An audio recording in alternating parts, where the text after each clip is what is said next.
नमस्कार, उत्तराखंड एक्सप्रेस में आप सभी का स्वागत है। मैं हूं नीलू। तो करते हैं आप खबरों की शुरुआत। और उत्तराखंड में कोरोना संक्रमण का खतरा लगातार बढ़ गया है और यहां कोरोना के केस 9,000 के पार हो गए हैं। शनिवार को एक दिन में 501 नए मरीज सामने आए, जिसके चलते अब सरकार ने भी अपनी रणनीति बदल दी है, जिसके तहत अब कोरोना का इलाज घर पर ही होगा।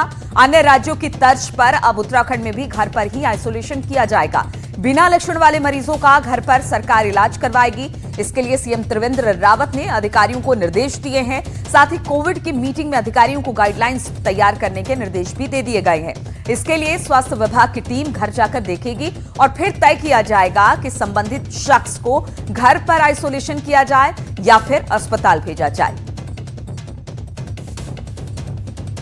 परिवेशन किया है, लेकिन सतर्कता के साथ कि उनके घरों में पर्याप्त व्यवस्था है कि नहीं है, इसकी पहले पूरी जानकारी ले ली जाए और उन लोगों से एक लेटर, एक चिट्ठी उनसे ले ली जाए कि उनके घर में पर्याप्त व्यवस्था है। और जो हमारी सर्विलांस टीम है वो भी इसको देखने का काम करेगी। और उत्तराखंड में अब मास्क नहीं पहनने पर जुर्माना लगा जाएगा। पहली बार नियम तोड़ने पर 200 रुपए का जुर्माना लगेगा, दूसरी बार नियम तोड़ने पर 500 रुपए का जुर्माना लगाया जाएगा और जुर्माने के साथ 4 वॉशेबल मास्क भी दिए जाएंगे। इसके अलावा ट्रैवल हिस्ट्री छिपाने पर भी कार्रवाई होगी। सीएम त्रिवेंद्र ने छिपकर आने वालों पर सख्त कार्रवाई के आदेश दिए हैं। जुर्माना करना मकसद नहीं है, एक बात बड़ी साफ समझ लेना चाहिए। मकसद ये है कि लोग मास्क पहने। कई बार किसी के पास मास्क उपलब्ध नहीं या भूल गया, माना कई बार हो सकता है ऐसा कि घर से कोई निकलता है और जल्दबाजी में या किसी कारण वो नहीं पहन पाता, कई बार उपलब्ध भी नहीं हो, ऐसा हो सकता है। और इसलिए कहा गया है कि जब हम उस पर दंड आरोपित कर रहे हैं तो हमारी ओर से मास्क की व्यवस्था होना चाहिए।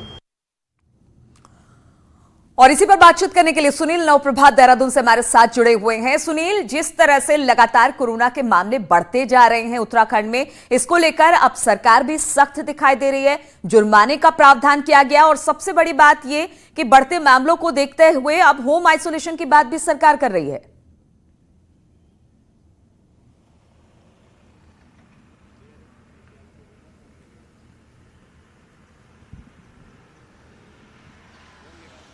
सुनील, आवाज मिल रही है क्या? लगता है सुनील तक हमारी आवाज नहीं मिल पा रही है और कोशिश करेंगे उनसे बातचीत करने के लिए। लेकिन हम आपको बता दें, उत्तराखंड में लगातार मामले बढ़ रहे हैं। बीच में ऐसा हुआ था कि उत्तराखंड में मामले धीरे धीरे कम होते जा रहे थे, तो चिंता कम थी। लेकिन अब जैसे जैसे मामले बढ़ रहे हैं, प्रवासियों का आना अब भी जारी है। अब सरकार ने इसको लेकर कुछ नियम बनाए हैं। पहला ये कि बढ़ते मामले को देखते हुए होम आइसोलेशन की बात की गई है, क्योंकि बहुत सारे राज्य ऐसे हैं जहां पर यह कहा गया कि जो एसिम्प्टोमेटिक है, जिनमें कोई सिम्टम नहीं है, उनको घर में ही आइसोलेशन किया जा सकता है अगर वो कोरोना से पीड़ित हैं, और सरकार उनकी देखभाल करेगी, उनको इलाज वहीं पर मुहैया कराई जाएगी। लेकिन अब उत्तराखंड सरकार ने भी यही किया है। उनका कहना है कि बढ़ते मामलों को देखते हुए एसिम्प्टोमेटिक लोगों को घर में ही आइसोलेट किया जाएगा, वहां पर ही उनकी चिकित्सा व्यवस्था की जाएगी और साथ ही साथ जो लोग मास्क नहीं पहनेंगे या फिर नियम कानून को तोड़ते दिखाई देंगे, उनके खिलाफ जुर्माना भी किया जाएगा। तो कई सारे ऐसे बातें निकल कर आई है सरकार की तरफ से, जो बढ़ते कोरोना को लेकर चिंता दिखाई दे रही है सरकार की। और सरकार ने कुछ नियम कानून बनाए हैं, कुछ इसके लिए पहल की है। उसमें जैसे होम आइसोलेशन सबसे बड़ी बात है। उनका यह कहना है कि चूंकि वो ये भी देखेंगे कि जो होम आइसोलेशन किया जाएगा उस घर में व्यवस्था है कि नहीं होम आइसोलेशन की, और फिर डॉक्टर के परामर्श के बाद अगर किसी व्यक्ति को होम आइसोलेशन करना है तो उनको होम आइसोलेशन किया जाएगा, वरना उन्हें अस्पताल भेजा जाएगा। और राज्य में कोरोना के केस के साथ साथ मौत की संख्या भी लगातार बढ़ती जा रही है और राजधानी देहरादून हॉटस्पॉट बना हुआ है। लेकिन हैरानी देखिए कि दून नगर निगम ने इस तरफ पूरी तरह से आंखें बंद कर ली है। देहरादून में कोविड के शुरुआती चरण में नगर निगम ने जरूर सैनिटाइजेशन का काम किया, लेकिन जैसे जैसे अब केस बढ़ रहे हैं, नगर निगम ने लोगों को उन्हें उनके हाल पर छोड़ दिया। ना तो कहीं सैनिटाइजेशन का काम किया जा रहा है और ना ही कोविड से रोकथाम के किसी तरह के कोई उपाय नहीं।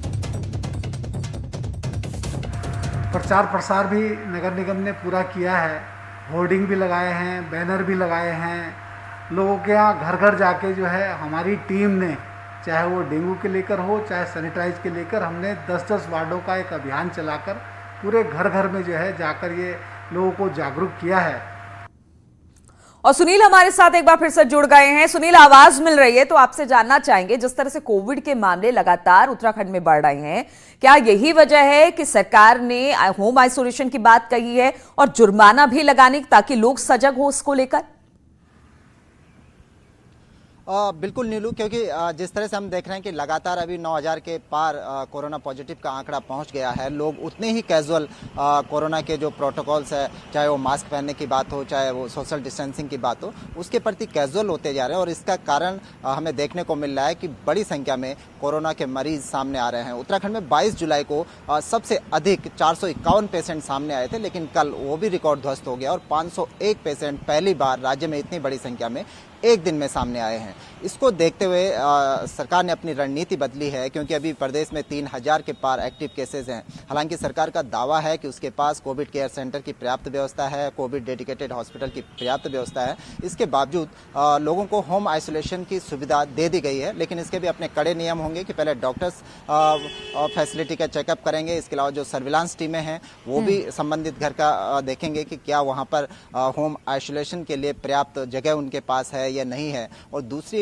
बात नीलू ये भी है कि लोगों के अंदर एक फोबिया भी है। जिस तरह से देहरादून में एक सर्वे कराया गया तो उसमें ये बात सामने आई कि अधिकतर लोग लास्ट स्टेज में, हम कह सकते हैं कि जब उन पर इन्फेक्शन पूरी तरह से हावी हो चुका है तब जाके हॉस्पिटलाइज हो रहे हैं, तब वो अपना कोविड का टेस्ट करा रहे हैं। तो एक सलाह लोगों को ये भी दी गई है कि वो डरे नहीं, समय पर अपना चेकअप करा लें। तो इसको देखते हुए भी होम आइसोलेशन की एक व्यवस्था लोगों को दे दी गई है। दूसरी तरफ जो मास्क को लेकर बात की गई है, खुद मुख्यमंत्री ने कहा कि अब मास्क की जो पेनल्टी होगी, पहले 100 रुपए थी कि अच्छा सुनील, एक बात बताइए, जिस तरह से लगातार उत्तराखंड में मामले बढ़े हैं, बीच में हमने देखा था कि काफी कम हो गए थे, तो इसकी वजह क्या बताई जा रही है? क्या टेस्टिंग की वजह से ज्यादा टेस्टिंग हो रही है, इसलिए लोग कोरोना संक्रमित पाए जा रहे हैं और उनका इलाज चल रहा है, या फिर यहां लापरवाही दिखाई दे रही है? देखिए नीलू, टेस्टिंग की दर तो बड़ी है, लेकिन हम देखते हैं कि बैकलॉग भी करीब 9000 के आसपास अभी पड़ा हुआ है। दूसरी ओर जब से अनलॉक की प्रक्रिया शुरू हुई, चाहे वो अनलॉक 1 की बात हो, 2 की बात हो या 3 की बात हो, उत्तराखंड में इसके बाद कोरोना की रफ्तार बढ़ी है। पहले जो प्रवासियों ने लौटना शुरू किया उसने कोरोना की रफ्तार बढ़ाई। उसके बाद अनलॉक में जिस तरह से हमने देखा कि आप बिल्कुल, तो यहाँ लापरवाही भी दिखाई देती है। जिस तरह से लगातार एक के बाद एक मामले आ रहे हैं, अब इसको देखना होगा कि सरकार किस तरह से इसको रोकती है, और कई सारे नियम कानून भी सरकार बदल रही है। बहुत बहुत शुक्रिया आपका सुनील, हमारे साथ जुड़ने के लिए। और चंपावत की बात करते हैं। चंपावत से भी बेहद गंभीर खबर आ रही है। यहां पर एक हफ्ते पहले 50 लोगों के कोरोना सैंपल लिए गए थे और जांच के लिए हल्द्वानी की लैब में से भेजा गया था, लेकिन हैरानी की बात यह है कि 50 सैंपल हल्द्वानी पहुंचे ही नहीं। जब एक हफ्ते तक लोगों की रिपोर्ट नहीं आई तो पता चला कि सैंपल हल्द्वानी लैब नहीं पहुंचे हैं। अब स्वास्थ्य विभाग सैंपल खराब होने की बात कहकर अपना पल्ला झाड़ ले रहा है, लेकिन यह लापरवाही बेहद गंभीर है।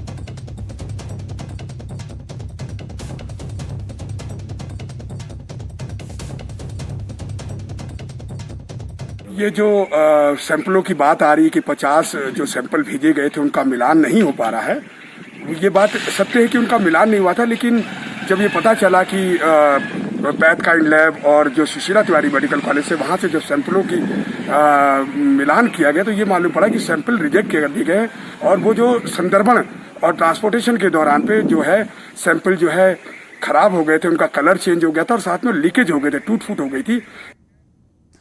और उत्तरकाशी में कोरोना मरीजों के इलाज में भयंकर लापरवाही बरती जा रही है और इसका आरोप भी लगा है। एक कोरोना मरीज ने ही स्वास्थ्य विभाग पर एक्सपायर्ड दवाइयों से इलाज करने का आरोप लगाया है और बकायदा इसका वीडियो भी सोशल मीडिया पर पोस्ट किया है। साफ साफ देखा जा सकता है कि दवा जून 2020 से एक्सपायर हो चुकी है, लेकिन इसके बाद भी जुलाई में इस दवा को मरीजों को दिया गया। यानी कोरोना जैसी महामारी में भी लोगों की जान से खिलवाड़ हो रहा है।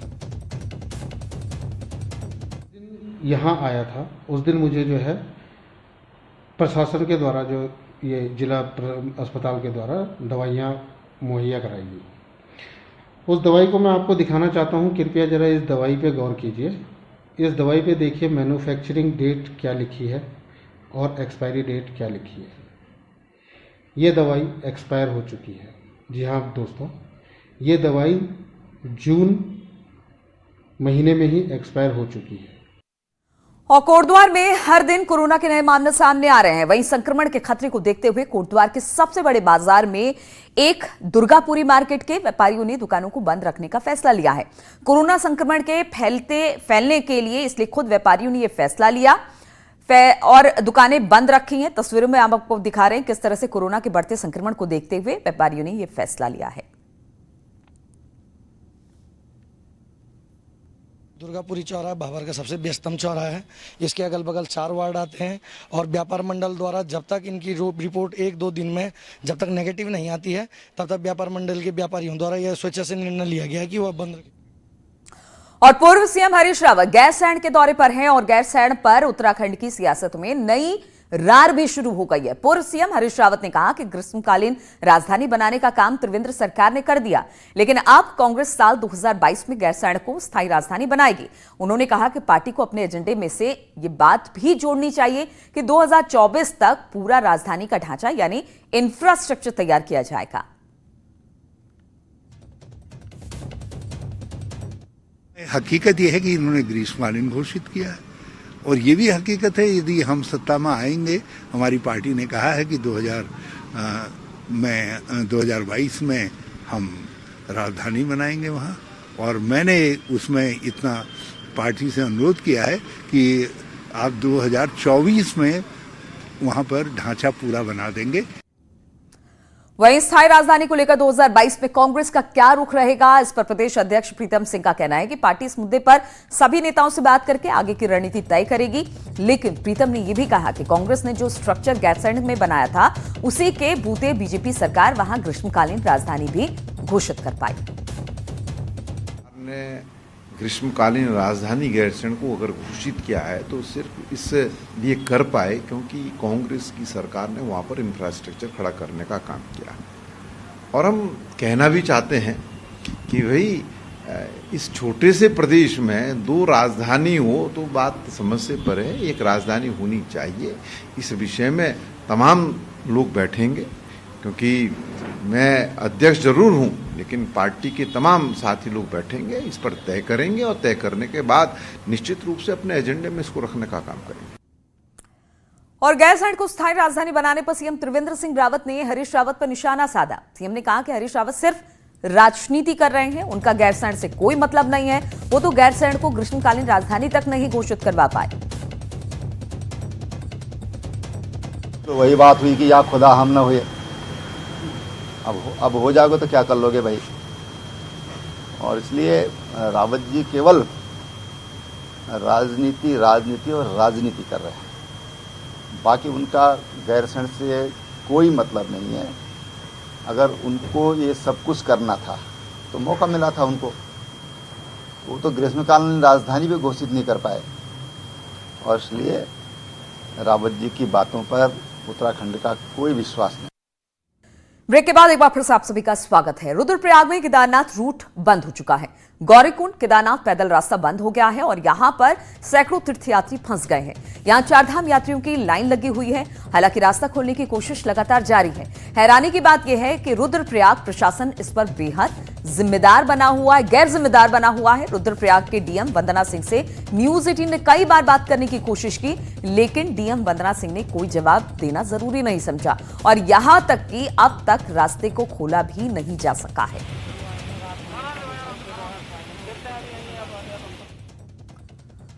और देहरादून से बड़ी खबर है। यहां पर आईएफएस संजीव चतुर्वेदी के मामले में सरकार को नोटिस जारी किया गया है। केंद्रीय लोकपाल में डेपुटेशन में जाने के लिए क्लियरेंस ना देने के मामले में नोटिस जारी किया गया है। सेंट्रल एडमिनिस्ट्रेटिव ट्रिब्यूनल ने केंद्र और उत्तराखंड सरकार से जवाब मांगा है। संजीव चतुर्वेदी फिलहाल हल्द्वानी में तैनात हैं। सरकारी तंत्र में भ्रष्टाचार के मामले उजागर करने के लिए संजीव चतुर्वेदी सुर्खियों में रहे हैं। काशीपुर में सड़क निर्माण के विवाद ने इतना तूल पकड़ लिया कि 2 परिवारों में लाठी डंडे तक चल गए। आपस में लड़ाई का ये वीडियो सीसीटीवी में कैद हो गया। घटना काशीपुर के चामुंडा विहार की है, जहां सड़क निर्माण को लेकर एक पक्ष ने दूसरे पक्ष पर हमला कर दिया, जिसमें एक परिवार के 2 लोगों को गंभीर चोटें आई हैं, जिसके बाद मामला पुलिस तक जा पहुंचा। पुलिस ने अब मामले में केस दर्ज कर लिया है। एक पक्ष जिंदल परिवार था और दूसरा गुप्ता परिवार था। तो जो जिंदल परिवार है उनके द्वारा एक तहरीर दी गई इस संबंध में कि सौरभ गुप्ता, गौरव गुप्ता और अन्य व्यक्तियों द्वारा मिलकर जो है हमारे साथ मारपीट करी गई है। और हरिद्वार में दो पक्षों में जबरदस्त बवाल हुआ है। यहां पर कनखल इलाके के जियापोता गांव में दो पक्षों में खूनी संघर्ष हुआ। मामूली कहासुनी को लेकर दोनों पक्षों में जमकर लाठी डंडे चले। एक पक्ष ने दूसरे पक्ष के घर में घुसकर पिटाई की, जिसमें कई लोग घायल हुए हैं। मारपीट का वीडियो वायरल हो रहा है। पुलिस ने मामला दर्ज कर लोगों को भी इसमें गिरफ्तार किया है।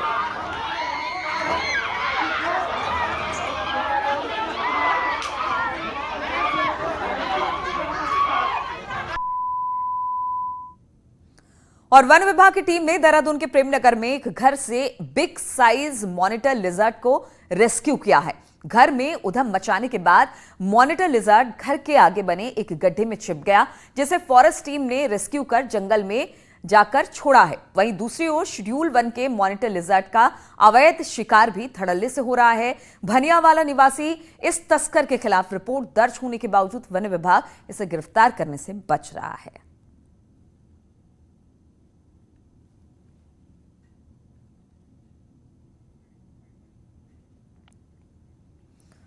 और श्रीनगर गढ़वाल के निकट कीर्तिनगर ब्लॉक के मलेथा गांव में गुलदार के हमले में महिला की मौत हुई है और इसके बाद ग्रामीणों का गुस्सा बढ़ गया है। घटना से गुस्साए ग्रामीणों ने वन विभाग के अधिकारियों का घेराव किया और गुलदार को जल्द आदमखोर घोषित करके मारने के साथ साथ पीड़ित परिवार को मुआवजे की मांग की है। ग्रामीणों के गुस्से के मद्देनजर वन विभाग ने घटनास्थल पर पिंजरा लगाने के साथ शिकारी की तैनाती कर दी है और साथ ही गुलदार को मारने की परमिशन मांगी है। शूट आउट के लिए लिखा है कि मतलब गुलदार को नरबख्शी घोषित किया जाए और उसके बाद उसको मारने का परमिशन दिया जाए पिंजरा लगाने के साथ।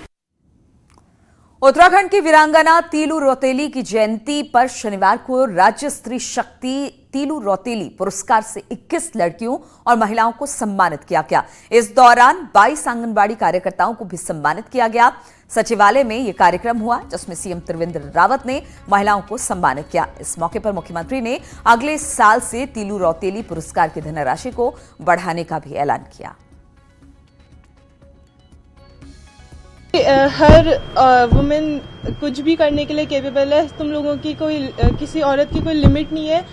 कोई भी मतलब जो ठान ले वो जरूर कर सकते हैं। इस बार के जो पुरस्कार दिए गए हैं उसमें कोविड पर जिन्होंने विशेष कार्य किए हैं उनको सम्मानित किया गया।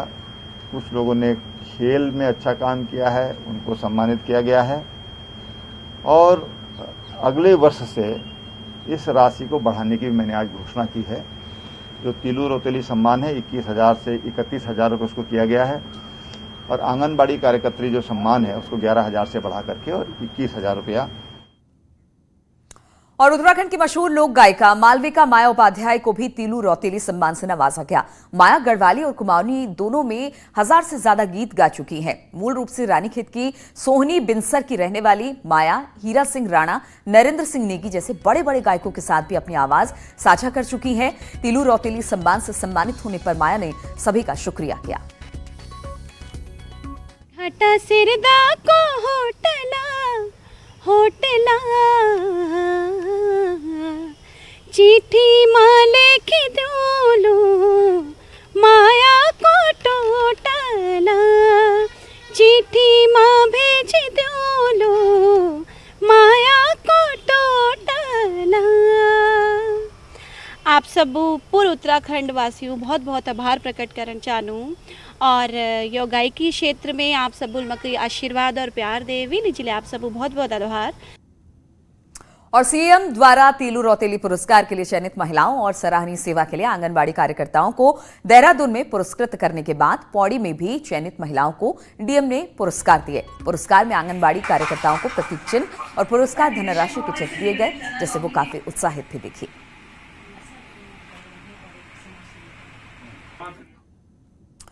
रक्षा मंत्रालय ने कोरोना योद्धाओं के सम्मान में Indian army, Indian navy, air force और पुलिस को चुना है। 1 अगस्त से 13 अगस्त तक देश की अलग अलग जगहों पर धुन बजाकर कोरोना योद्धाओं का सम्मान किया जा रहा है। इसी कड़ी में शनिवार को उत्तराखंड के अल्मोड़ा पुलिस ने कोरोना योद्धाओं के सम्मान में बैंड पर धुन बजाकर उन्हें सम्मानित किया। कार्यक्रम में डीएम, एसएसपी सहित कई लोग मौजूद रहे।